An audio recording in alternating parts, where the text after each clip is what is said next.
درود به همه دوستان عزیز. فتانه هستم. به کارگاه شمع‌سازی من خوش اومدید. ویدیو آموزشی امروز شمع گوی ساحل هست. کانال منو سابسکرایب کنید و تا انتهای ویدیو با من همراه باشید.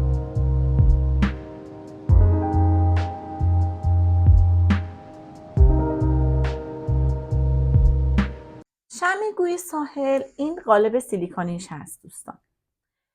این مدل شمع‌ها امروزه خیلی ترند شده و گزینه مناسبیه برای هدیه دادن به دوستاتون یا تزیین اتاقتون.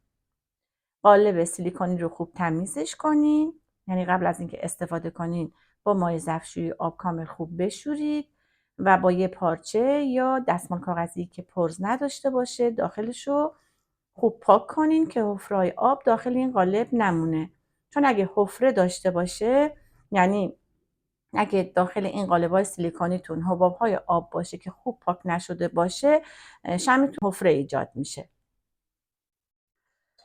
چون میخوام رنگ کرم درست کنم، رنگ کرم رنگ مایش نیست، باید حتما از رنگ جامد استفاده کنیم.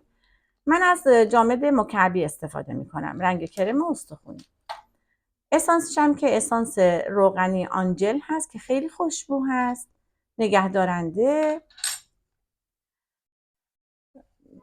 فتیله‌ای که میخوایم استفاده کنیم، چون این هم قطرش زیاده، یعنی شمع کاملا بزرگ و حجمدار هستش، حتما باید از 24 نخ استفاده کنیم. اینو خوب پارافین بزنین آماده داشته باشید. این هم سوزنی که فتیله رو ازش رد میکنم، قیچی.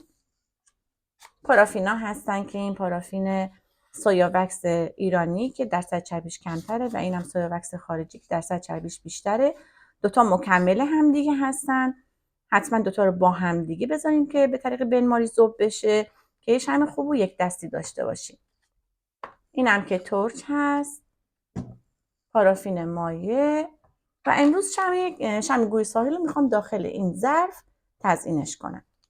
ابتدا برای شروع کار این دوتا پارافینا رو میذارم به طریق بنماری با هم ذوب بشه.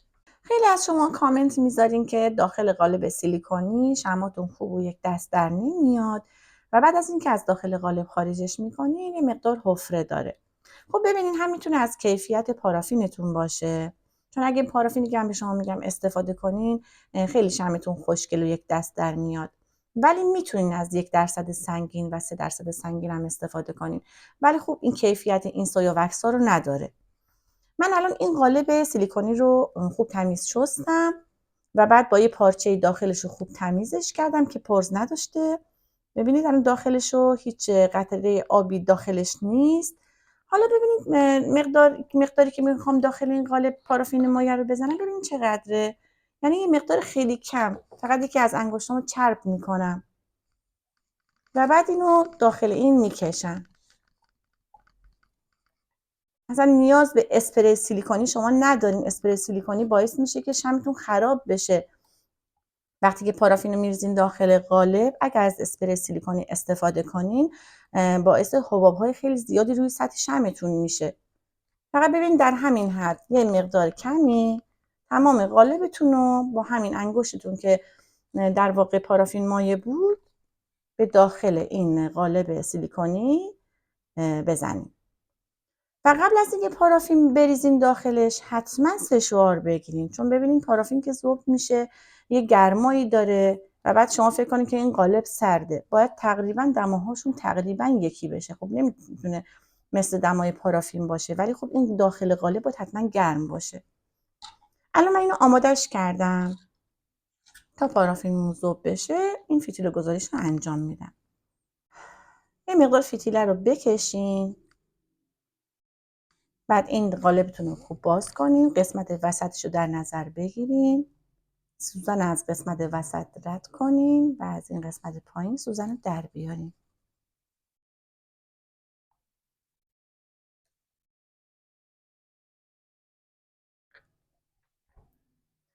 قبل از اینکه من این قسمت دو طرفی که شیار داره رو ببندم، اینو خوب سشوار میگیرم، اما اول میبینم که پارافینم ذوب بشه، بیارم رنگش رو داخلش بریزم، بعد بقیه کاراش انجام بدم. برای این مقدار پارافینی که ذوب شد، این مقدار رنگ براش کافیه. زمانی که این رنگ جامد رو من داخلش ریختم، همون موقع هم چند قطره اسانس هم بهش اضافه میکنم و بعد خوب هم میزنم. خوب نگاه کنین رنگ داخل این پارافین خوب حل شد، ته‌نشین نداره. همچنین اسانسی که داخلش ریختم، یعنی باید حتما این اسانس داخل این پارافین داغ خوب حل بشه. اگه پارافین شما سرد باشه و شما اسانس بریزید، اسانس ته‌نشین میشه و باعث میشه شمعتون خراب بشه. حالا این آمادش میکنم، داخلش رو سشوار میگیرم.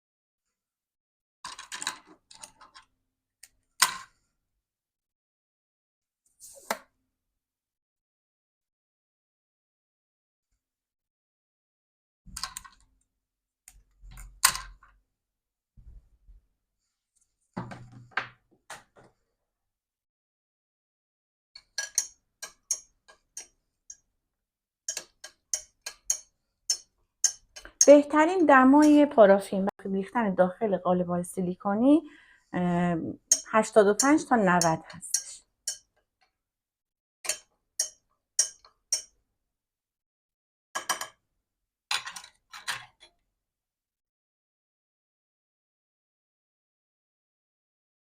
حالا خیلی آهسته میریزم داخلش. یه مقدار ریختیم، تکونی بدیم بهش.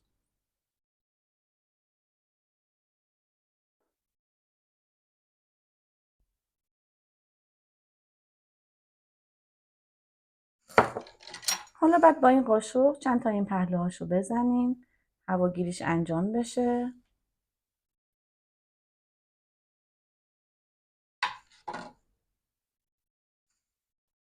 و بعد قسمت بالاش هم نگه دارنده بذاریم.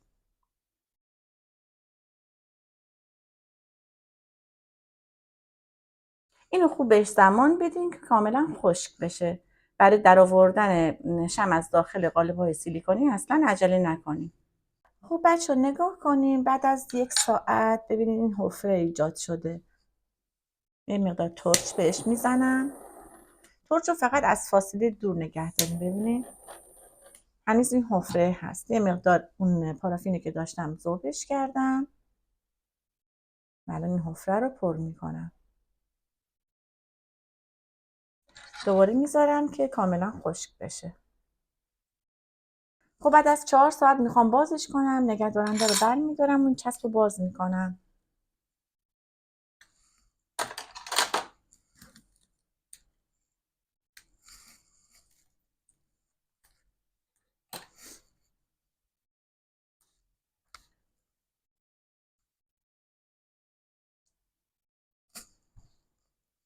خوب نگاه کنین ببینین اصلا یه دونه حفرم داخلش نداره، کاملا صاف و صیقل در اومده.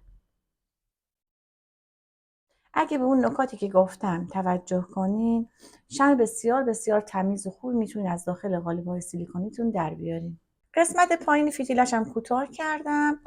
حالا یه مقدار از اون پارافینی که داشتم رو ببینین دوباره گرمش کردم، میریزم داخل لیوان کاغذی.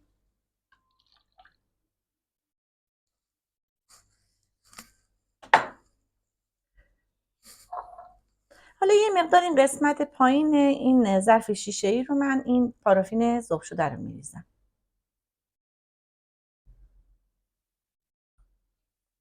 فقط همین اندازه باشه، یعنی حدود 1 سانت. بعد این گوی ساحلم خیلی آروم میذارم قسمت وسطش قرار بگیره. اینو به همین صورت میذارم که خشک بشه. دوستان عزیزم، آموزش امروز شمع گوی ساحل هم به پایان رسید. امیدوارم که لذت برده باشید. لایک و سابسکرایب یادتون نره. سوالم اگه داشتید کامنت کنید. ورزشی دیگه. خدا نگهدار.